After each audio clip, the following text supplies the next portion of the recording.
Hi everybody, trust you are well. Now, I'm sure you'll agree the internet has quickly become saturated with products and reviews of portable power stations. So when asked if I'd like to review a new one, I have to really consider what's so special about it. In fact, I've declined, I think it's 17 review opportunities so far in the past 3 months alone, because they're all pretty much the same thing. But this one from Anker, well, this one is a little bit different.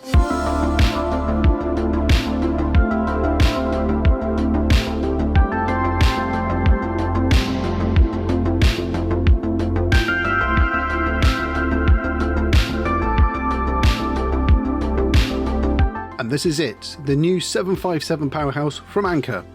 It's a 1500 watt portable power station, and on the face of it, it looks like pretty much everything else on the market, with some USB ports, mains outlets and DC connections too.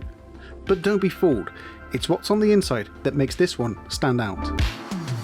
This powerhouse is packed with lithium iron phosphate cells. The constructions of these means that the cells can be charged or discharged or cycled 3,000 times.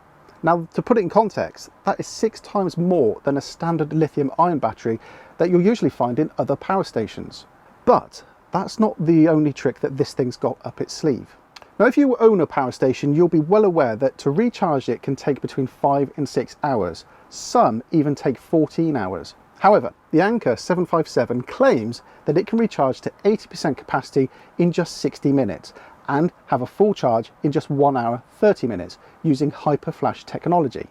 Now that's a pretty big claim. So I completely discharged the unit and I set it up in front of the camera with my phone on with a stopwatch, set up a time lapse, and I recorded the results, and every 15 minutes I pressed the button to see what the charge status was of the device. And here is what happened. So I repositioned the phone so you can see it a little bit clearer. At 15 minutes in, you can see that we're already at 22% of charge.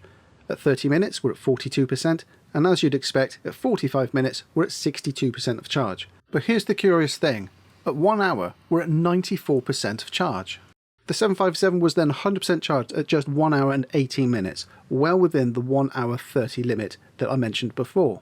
And that, I'm sure you'll agree, is a pretty rapid recharge, especially when you consider that this thing is rated at 1500 watts and has the capacity of 1229 watt hours.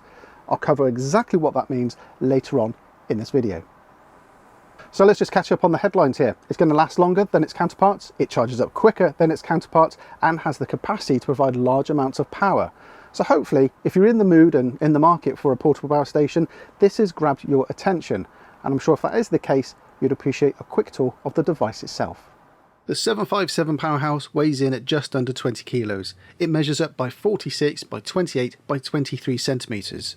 So it's not light and not particularly small, but the sculpted handles on the case make it sturdy and quite easy to move around. On the front panel we have a car socket outlet rated at 120 watts. There's 4 USB-A sockets rated at 12 watts and 2 USB-C outlets. One is rated at 100 watts for fast charging and the other is rated at 60 watts. The two 230 volt AC outlets are pure sine wave, perfect for sensitive equipment such as laptops, and these are rated for up to 1500 watts, so plenty of power to be had. A couple of other features here include the power saving mode, and this actively shuts the powerhouse down if no devices are being charged or there's no longer power being drawn. Another cool feature is the light. It lights up this strip across the front here. There are 3 settings and it lights up the entire front of the powerhouse and also in front of it. So if it's dark and it's late and you're grappling with a recharging cable to try and unknot it, this works really, really well. Press and hold it and you get an SOS message as well. And for me, the nicest thing on this device is the bright, clear display, which you can see from quite some distance. It gives you a lot of information on the front panel here, the amount of charge you have, the level of the battery, the power going in, the power coming out, how much time you have left, and also what devices you've actually got switched on, be it the AC outlet, the DC outlets, or the USB sockets. A lot of information on the panel, but its high contrast means that you can see it from quite some distance away. At the rear of the device, we've got 2 inlets, one for solar and car charging, and the other a mains hookup. Oh, and by the way, this 757 has an inbuilt Mppt solar controller. What that means is that you can buy the optional solar panels that are available for this unit, and that can charge the powerhouse up in just under 4 hours, obviously weather dependent. Now, as I mentioned, these aluminium type handles, they are in fact plastic, really do make this a rugged device. The sturdy feel and the sculpted handles make this really quite easy to shift about. Sure, it's not really regarded as portable, nor would you be trekking up a mountain with this on your back. However, other smaller products in the range are available, which give you all the benefits. They're lighter, just with reduced capacity. Models such as the Anker 521 portable power station and the Anker 535 portable power station, which are rated at 256 amperes and 512 ampere respectively. Now, I mentioned earlier that this thing has 1,229 watt hours of power and it's rated at 1500 watts. But in real terms, what does that actually mean?